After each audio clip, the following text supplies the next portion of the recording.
Hi friends, నేను Ratan Kumar. Welcome to my channel Ratna view. ఇవాల్టి elimination ఎపిసోడ్కు సంబంధించినటువంటి రివ్యూ ఇది. ఎస్, అందరికీ తెలిసిందే, అందరికీ నిన్ననే తెలిసిపోయింది పృథ్వీ ఎలిమినేట్ అయిపోయాడని. ఇవాళ ఆబ్వియస్లీ పృథ్వీ ఎలిమినేట్ అయ్యి వెళ్ళిపోతాడు. అయితే ఎపిసోడ్ ఓవరాల్గా మనం లెంతీగా మాట్లాడుకోవడానికి చాలా పెద్ద పెద్ద ఇష్యూస్ ఏమీ లేవు. అంతా ఫన్ టాస్క్లు, లాస్ట్లోనే పృథ్వీ ఎలిమినేషన్కు సంబంధించింది. సో ఇదంతా జరిగింది కాబట్టి చాలా షార్ట్గా ఉంటుంది వీడియో. కానీ మనం పృథ్వీ ఎలిమినేషన్ ఎక్స్పెక్ట్ చేసిందే కానీ, సో ఖచ్చితంగా ఇవాళ అదంతా జరుగుతుంది అనుకున్నాం. కానీ కొన్ని ముఖ్యమైనటువంటి విషయాలు ఉన్నాయి ఇందులో. విష్ణుప్రియకు సంబంధించి, నిఖిల్కు సంబంధించి, రేపటి నామినేషన్స్కు సంబంధించి.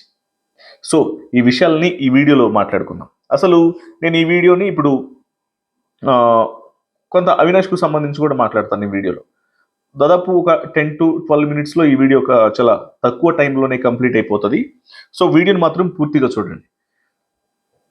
వాస్తవానికి ఈ ఫన్ టాస్క్లు అయిపోయిన తర్వాత ఆ బుక్ల మీద పేర్లు రాసి చెప్పే టాస్క్ ఏదైతే ఉందో అది సీరియస్గా ఉంటుందేమో అనుకున్నాను. బట్ అది కూడా కామెడీగానే అయిపోయింది. అయితే ఎప్పుడైతే ఫినాలేకి వెళ్ళిపోయాడో అవినాష్ ఇవాళ టాస్క్లలో ఓకే చాలా ఎంటర్టైన్ చేశాడు, ఫన్ జనరేట్ అయింది, బాగా ఉంది, మంచిగా అనిపించింది. ఈవెన్ నాగార్జున గారు కూడా, ఆయన కూడా చాలా హ్యాపీగా ఫీల్ అయ్యాడు, సంతోషంగా అవినాష్ చేసినటువంటి జోకులకు సంబంధించి బాగా నవ్వాడు. ఇదంతా బాగానే జరిగింది. కానీ నాకు ఎందుకో ఒక పాయింట్ ఆఫ్ టైంలో కొంచెం అతి అయిందేమో, కొంచెం శృతి మించి ఎక్కువ స్పేస్ను తీసుకున్నాడేమో అవినాష్ అన్న ఒక ఫీలింగ్ కూడా వచ్చింది. రైట్, ఓకే, ఎంటర్టైనర్గా, బట్ కొన్నిసార్లు ఇట్లా జరగవచ్చేమోలే. కానీ బట్ అది కొంచెం ఆ స్కేల్ని దాటింది, కొంచెం ఏంది శృతి మించుతున్నట్టు అనిపించింది అన్న ఒక ఫీలింగ్ కూడా వచ్చింది ఇవాళ అవినాష్కు సంబంధించి. ఓకే, అలాగూ టికెట్ రోజు అలా ఉండట్లేదు కదా. టికెట్ టు ఫినాలేకి సంబంధించి అసలు ఫైనల్లోకి వెళ్తానా లేదా టాప్ 5లో ఉంటానా లేదా ఒక టెన్షను, ఎప్పటికప్పుడు టాస్క్లు ఏమైందో అన్నటువంటి టెన్షన్స్.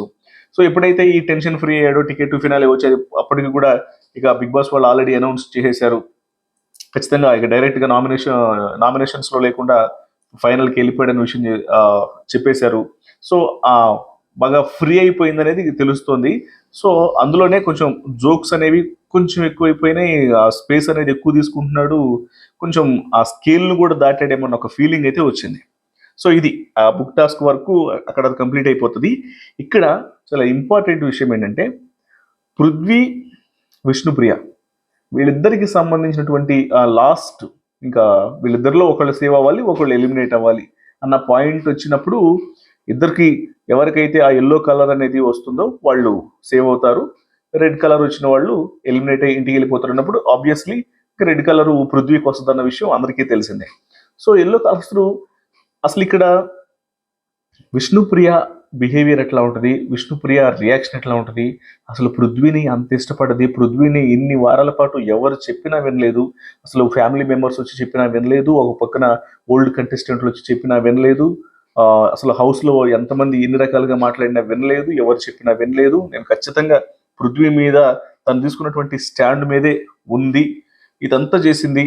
ఏదో నిన్న శ్రీముఖి వచ్చి చెప్పినంత మాత్రాన తనకు అప్పటికప్పుడే రియలైజేషన్ వచ్చేసి చేస్తుందా, తన మీద ఉన్నటువంటి ఇష్టం అయితే కంటిన్యూ అవుతుందిలే అనుకున్నాం. కానీ ఎప్పుడైతే పృథ్వీ ఎలిమినేట్ అయ్యాడు, పృథ్వీ యువర్ ఎలిమినేటెడ్, విష్ణుప్రియ నువ్వు సేఫ్ అని చెప్పారో, ఎస్ నేను సేఫ్ అనే తను సేఫ్ అనే విషయానికి సంబంధించి ఆడియన్స్కి థ్యాంక్స్ చెప్పుకోవడం ఇదంతా బాగా అనిపించింది. కానీ ఆ క్షణం నుంచి పృథ్వీ గేట్ దగ్గరికి వెళ్ళేంత వరకు కూడా అసలు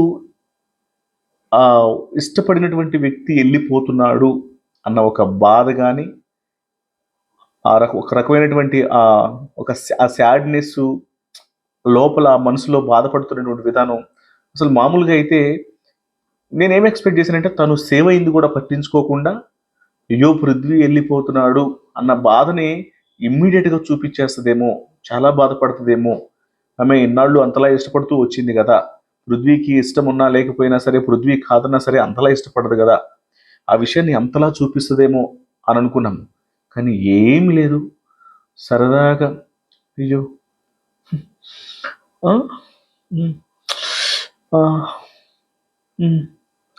ఇట్లా పెట్టేసి వెళ్ళిపోతుంటే, ఇంకా వెళ్ళిపోతున్నాడు అని చెప్పని ఆ డోర్ ఎదురుగా వచ్చేసి అట్లా హక్ చేసుకొని ఏదో గుసగుసనేసి bye Prithvi you are great man అని ఇట్లా కళ్ళు పైకి తెరిచి ఆ కళ్ళలో నుంచి నీళ్లు గారేంత వరకు అట్లా వెయిట్ చేసి ఏదో చిన్నపాటి కొంచెం డ్రామా క్రియేట్ చేసినట్టు కొంచెం ఆ లాస్ట్‌లో ఏదో తెచ్చుకోక కన్నీళ్లు తెచ్చుకుందేమో. అసలు ఆమెలో అసలు ఎక్స్‌పెక్ట్ చేసి ఆమె ఇన్నాళ్ళు అందరికి చెప్పినటువంటి వ్యవహారానికి సంబంధించినటువంటి ఆ జెన్యూన్ ఫీలింగే కనిపియలేదు. మరి ఇన్ని రోజులు ఆమె నిజంగానే చేసిందో, లేకపోతే ఆ ట్రాక్ అనే దాని పేరుతో ఆమె ఇట్లా బిహేవ్ చేసిందో, ఇంకా అది వెనుక ఆమెను అభిమానించే వాళ్ళకను జనరల్ ఆడియన్స్‌కి వాళ్ళ ఇష్టానికైతే వదిలేస్తున్నాను. బట్ నాకైతే మాత్రం ఎందుకో ఆమె నిజంగానే అసలు నిజంగా ఇష్టపడి ఇలా ఉన్న వ్యక్తి అయితే తన మీద అంత ప్రేమ చూపించి అంతలాగా అసలు ఎవరొచ్చినా సరే పట్టించుకోకుండా he is my priority then everybody, ఇక్కడ ఎవరి పేరు నేను చెప్పినా సరే నాకు పృథ్వీ మోస్ట్ ఇంపార్టెంట్ అని చెప్పినటువంటి వ్యక్తి తను వెళ్ళిపోతుంటే ఏంటో ఒక క్వశ్చన్ మార్క్‌లా, అంటే ఏదో సరదాగా నవ్వుకుంటూ, ఏదో సింపుల్‌గా చూసుకుంటూ, హమ్మయ్య! నేను సేవ్ అయిపోయినా అన్న ఒక ఫీలింగ్‌లో ఉంది తప్ప, ఇలా సరే నేను పెద్దగా విమర్శించదలుచుకోలేదు గానీ, బట్ అది ఎక్స్‌పెక్ట్ చేయలేదు. ఆమె నుంచి కొంత రియాక్షన్ అనేది ఎక్స్‌పెక్ట్ చేశాం. నేనింకా నేను ప్రీవియస్ వీడియోలో గూడా చెప్పినా నేను. ఒక కంటెంట్ అనేది క్రియేట్ అవుతది ఖచ్చితంగా. తనెళ్ళిపోతుంటే తిను పడేటువంటి బాధ, అసలు తన రియాక్షన్స్, తన ఎమోషన్స్, అసలు ఇవన్నీ గూడా బాగా క్యాప్చర్ అయితాయి అన్న ఇదిలో ఉన్నాం. ఏమీ లేదు. సరదాగా వచ్చేసాడు, సరదాగా పంపించేసింది అన్నట్టుగా అయిపోయింది. అలా జరిగిందిక. సో, మీకు ఏమనిపించిందనేది ఒకసారి నాకు పృథ్వీ ఎలిమినేట్ అయిన విషయం తెలిసిన తర్వాత విష్ణుప్రియ రియాక్షన్‌కి సంబంధించి మీకేమనిపించిందనేది, ఓకే. నా వెర్షన్ నేను చెప్పాను గదా! మీకేమనిపించిందని కూడా ఒకసారి కామెంట్స్ రూపంలో తెలియజేయండి. అయితే ఇక్కడ ఒక విషయం మీకో విషయం చెప్పాలి. పృథ్వీ ఎళ్ళేటప్పుడు నిఖిల్ హగ్ చేసుకున్నప్పుడు, నిఖిల్ చెవిలో పృథ్వీ ఒక మాట చెప్తాడు. మీరిన్నారో లేదో, ఇంకొకసారి నేను ఈ విషయం చెప్పిన తర్వాత మళ్ళొకసారి రివైండ్ చేసి చూడండి. డోంట్ ప్లే సేఫ్ అంటాడు. అర్థమైందా? ఇంకొకసారి చెప్తున్నాను. డోంట్ ప్లే సేఫ్ అంటాడు చెవిలో. ఈ డోంట్ ప్లే సేఫ్ అనేది, సరే సేఫ్ గేమ్ అని అంటున్నారు, అది అంటున్నారు, ఇది అంటున్నారు అని చెప్పి వేరే వాళ్ళు చెప్తే ఓకే, ఫైన్. బట్ అంత క్లోజ్‌గా ఉన్నటువంటి పృథ్వీ, అంత బాగా నిఖిల్ గురించి తెలిసినటువంటి పృథ్వీ, నిఖిల్ అంటే అంత అభిమానం చూపించేటువంటి స్నేహితుడు, తనే డోంట్ ప్లే సేఫ్ అని చెప్పంటే ఇప్పుడు అంటే నిఖిల్ సేఫ్ ఆడుతున్నాడనే కదా అర్థం. ఇప్పుడు అంతే అనుకోవాలా ఆడియన్స్ అనేవాళ్ళు? ఖచ్చితంగా అంతే అనుకోవాలి కదా! డోంట్ ప్లే సేఫ్ అని చెప్పిన పృథ్వీ నిఖిల్‌కి చెప్పాడంటే, ఇంక నిఖిల్ సైడ్ నుంచి రియాక్షన్ కూడా లేదు. పట్టించుకోలే పెద్దగా. ఆ విషయాన్ని సింపుల్‌గా అసలు ఒక రియాక్షన్ కూడా లేదు ఆ విషయానికి సంబంధించి. సో, నాకు పృథ్వీ ఈ విషయం ఎందుకు చెప్పాడు అని నాకనిపించిందంటే, ఖచ్చితంగా ఎప్పుడైతే కంటెండర్‌ని సెలెక్ట్ చేసుకున్నటువంటి ప్రాసెస్ ఏదైతే ఉందో, ఆ ప్రాసెస్‌లో తేజాను సెలెక్ట్ చేసుకున్నటువంటి విధానానికి సంబంధించి రోహిణి, అవినాష్‌లు వాళ్ళని కనీసం వాళ్ళతో ఎటువంటి ఆర్గ్యుమెంట్ చేయకుండా తిను గేమ్ ఆడటం కోసం, తిను ముందుకు పోవడం కోసం మాత్రమే తేజాను వాళ్ళు ఎలాగో సెలెక్ట్ చేసేసారు కాబట్టి వాళ్ళ దానికి ఊంగొట్టేసి వీళ్ళ దగ్గరకొచ్చేసి ఏదో ఒక టైం పాస్‌గా అట్లా చిన్న ఎక్స్‌ప్లనేషన్ అనేది ఇచ్చేసి అట్లా సేఫ్‌గా బయటపడ్డాడు అనే విషయం మీద పృథ్వీ అది మనసులో పెట్టుకొని ఇప్పుడు ఇలాంటి వాటన్నిటికి సంబంధించి కూడా డోంట్ ప్లే సేఫ్ అన్నాడేమో అని మాత్రం అనిపించింది. సో, అది.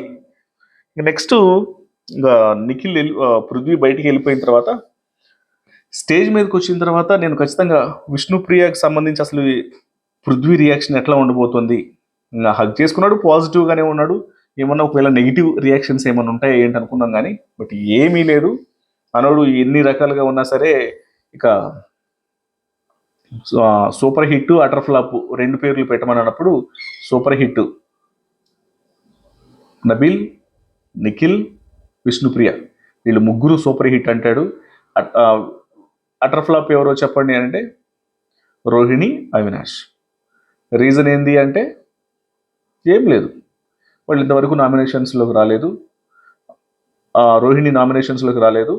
నామినేషన్స్‌లోకి వస్తే ఆమె హౌస్‌లో ఉంటదా లేదనే విషయం తెలుస్తది. ఆడియన్స్ చేతుల్లోకెళ్తే అని ఈ టైంలో ఆ విషయం చెప్పడం అనేది కరెక్ట్ కాదేమో అనిపించింది నాకు. నెక్స్ట్ అవినాష్‌కు సంబంధించి కూడా. ఒకసారి వచ్చాడు నామినేషన్స్‌లోకి, ఎక్కువ సార్లు రాలేదు. వచ్చిన ఒకసారి కూడా ఎవిక్ట్ అయిపోయి బయటికెళ్ళేవాడు కాస్త ఎవిక్షన్ షీల్డ్‌తో గెలిచాడు, హౌస్‌లో ఉన్నాడు అని అంటాడు. అరే! ఈ వ్యక్తుల్ని మనం విమర్శించాము, ఈ వ్యక్తుల్ని మనం కించపరిచాము, ఈ వ్యక్తుల్ని ఈ రకంగా మాట్లాడితేనే వీళ్ళు దాన్ని ఛాలెంజెస్గా తీసుకొని వాళ్ళు గెలిచి చూపించారు. మళ్ళీ వీళ్ళని ఇప్పుడే ఇప్పుడు అటర్ ఫ్లాప్ అని అంటే మళ్ళీ అది ఇంకా ఇబ్బందేనేమో అన్న ఫీలింగ్ అసలు పృథ్వీకి ఎందుకు రాలేదో కూడా అర్థం కాలేదు. వాళ్ళు ఆ మాటలన్నందుకే కదా పంతాగిపోయి గట్టిగా ఆడి చూపించి గెలిచింది. ఇప్పుడు గెలిచిన మనుషుల్ని కూడా ఇంకా అటర్ ఫ్లాప్ లిస్ట్లో పెట్టేసి దానికి ఒక ఏదో అవుట్డేటెడ్ ఎక్స్ప్లెనేషన్స్ ఇస్తే అది ఏమాత్రం కరెక్ట్ అనిపించలేదు నాకు. ఇంకా మనోడిక ఏదో ఏంటో అర్థం కాలేదు. ఇది సర్లే ఇదిలా ఉంటే, కానీ పృథ్వీ ఏవి మాత్రం అల్టిమేట్, అసలు చాలా బాగుంది ఏవి అసలు మొత్తం. ఎందుకంటే తనకి హౌస్లో మొత్తం అన్ని ఎమోషన్స్ ఉంటాయి. తను గేమ్ పరంగా కావచ్చు, ఫ్రెండ్స్తో ఇంటరాక్షన్స్కు సంబంధించి కావచ్చు, తను గేమ్లో ఫైట్ చేసే విధానం, అవతల వాళ్ళతో జరిగిన ఆర్గ్యుమెంట్స్కు సంబంధించి, ఆ ఫైట్స్కు సంబంధించి, సో ఇవన్నీ మిక్సింగ్, హ్యాపీగా గడిపినటువంటి మూమెంట్స్కు సంబంధించి, ఈ లవ్ విష్ణుప్రియతో ఉన్నటువంటి ఆ ట్రాక్కు సంబంధించి, ఆ లవ్ ట్రాక్కు సంబంధించి అన్ని మిక్స్డ్ కనిపిస్తాయి. వాళ్ళ మదరు ఎమోషనల్, ఆ ఫ్యామిలీ వీక్కు సంబంధించి, సో ఇవన్నీ కూడా చూసినప్పుడు ఏమనిపిస్తుంది అంటే చూసే వాళ్ళకు కూడా బాగా అనిపిస్తుంది ఆ ఏవి. సో చాలా బాగా నచ్చింది ఆ ఏవి. సో ఇలా ఉంటుంది. ఇక నెక్స్ట్ మళ్ళీ చెప్తాడు, నేను మొత్తం నలుగురికి ఓట్లేస్తాను, బయటికి వెళ్ళి నబీల్, నిఖిల్, ప్రేరణ, విష్ణుప్రియ ఈ నలుగురికి 4 ఫోన్లు తీసుకొని ఓట్లేస్తానని. సరే, ఇక వాళ్ళ ఫ్రెండ్స్ కాబట్టి తన మద్దతు ఏదో తెలిపాడు. సో ఇట్లా మొత్తానికి పృథ్వీ యొక్క ఎలిమినేషన్ అనేది ఈ రకంగా జరిగింది. సో నాకు మాత్రం విష్ణుప్రియ రియాక్షన్ నాకు సరిగా అనిపించలేదు. ఏదేదో ఎక్స్పెక్ట్ చేసుకుంటే అంత బుస్ అయిపోయింది. ఇప్పుడు దీన్ని ఏమనుకోవాలి, మనం డ్రామా అనుకోవాలా, యాక్టింగ్ అనుకోవాలా, ఈ ట్రాక్ ఒకటి పెట్టుకొని ఇన్ని రోజులు హౌస్లో సర్వైవ్ అయింది అనుకోవాలా, ఏమనుకోవాలి, లేదంటే స్టిల్ ఎప్పటికీ కూడా ప్యూర్ సోలేనా, అదంతా కూడా మీరు ఏమనుకుంటున్నారనేది ఖచ్చితంగా కామెంట్స్ రూపంలో తెలియజేయండి. ఇక నిఖిల్కు ఎందుకు చెప్పుంటాడు డోంట్ ప్లే సేఫ్ అనేది, ఈ విషయం మీద మాత్రం ఖచ్చితంగా మీ యొక్క అభిప్రాయం ఏంటనేది తెలియజేయండి. దానికి కానీ చాలా హార్ట్ఫుల్గా, ఇబ్బందిగా, బాధగా, మా వాడు వెళ్ళిపోతున్నాడు అన్న ఒక ఫీలింగ్ మాత్రం హౌస్లో పక్కాగా వచ్చినటువంటి వ్యక్తి ఎవరంటే నబీల్. ఎందుకంటే నబీల్కి మంచి ర్యాపో ఏర్పడింది పృథ్వీతో. సో నబీల్ మాత్రం కొంచెం బాధపడ్డాడు, అది మాత్రం ఖచ్చితంగా తెలిసిపోయింది. వాళ్ళకు ఉన్నటువంటి వాళ్ళ మధ్య ర్యాపో కూడా అట్లా ఉండే ఈ మధ్యకాలంలో కొన్ని వారాల నుంచి కూడా. సో నబీల్ చాలా బాధపడ్డాడు. సో అలా జరిగింది మొత్తానికి. ఎపిసోడ్లో కీ హైలైట్స్ అనేవి ఇవే. ఇక రేపటి ప్రోమోకి సంబంధించి మనం ఆల్మోస్ట్ అందరికీ తెలిసిందే. ఇది లాస్ట్ వీక్ వచ్చేసిందంటే అసలు అన్డౌటెడ్లీ అందులో అందరూ నామినేషన్స్లో ఉంటారు. బట్ బిగ్ బాస్ ఏదో ట్విస్ట్ ఇచ్చారు. ఈ ట్విస్ట్లకు సంబంధించి కూడా ఫైట్స్ అనేవి జరుగుతాయి. ముఖ్యంగా గౌతమ్కి నిఖిల్ మధ్య ఒక పెద్ద ఫైట్ అనేది ఉంది అనే దానికి సంబంధించి కూడా మనకి లీక్స్ అనేవి వస్తున్నాయి. కాబట్టి ఆ ఫైట్ ఏంటి అనేది ప్రతి ఒక్కళ్ళు కూడా ఎదురు చూస్తున్నారు.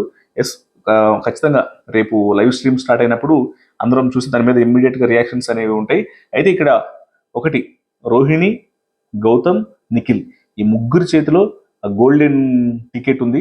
మరి ఆ గోల్డెన్ టికెట్తో వీళ్ళకి ప్రయోజనం అని చెప్తున్నారు కాబట్టి, బిగ్ బాస్ ఆల్రెడీ చెప్పేశాడు కాబట్టి, మరి ఎటువంటి ప్రయోజనం ఉంటుంది, ఇది మిగతా వాళ్ళకు ఏ రకంగా ఎఫెక్ట్ చూపిస్తుంది, ఈ గోల్డెన్ టికెట్ వల్ల ఏమన్నా టాప్ 5 లిస్ట్ ఏమన్నా చేంజెస్ అయ్యేటువంటి అవకాశాలు ఏమున్నాయా, వెయిట్ చేయాలి. ఎస్, ఈ వీడియోకి సంబంధించి మీ యొక్క అభిప్రాయం ఏంటంటే ఖచ్చితంగా కామెంట్స్ రూపంలో తెలియజేయండి. వీడియో నచ్చితే లైక్ చేయండి, షేర్ చేయండి, ఛానల్ని సబ్స్క్రైబ్ చేసుకోవడం మాత్రం మర్చిపోకండి. నోటిఫికేషన్స్ త్వరగా రావాలంటే మాత్రం బెల్ ఐకాన్ మీద క్లిక్ చేయండి. ఛానల్ని సపోర్ట్ చేయాలనుకుంటే మాత్రం ఖచ్చితంగా సూపర్ థ్యాంక్స్ని ఉపయోగించండి. Thank you so much.